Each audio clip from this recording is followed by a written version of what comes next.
Yes, my old friend,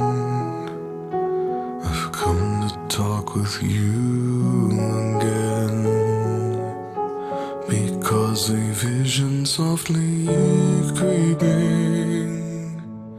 left its seeds while I was sleeping, and the vision that was planted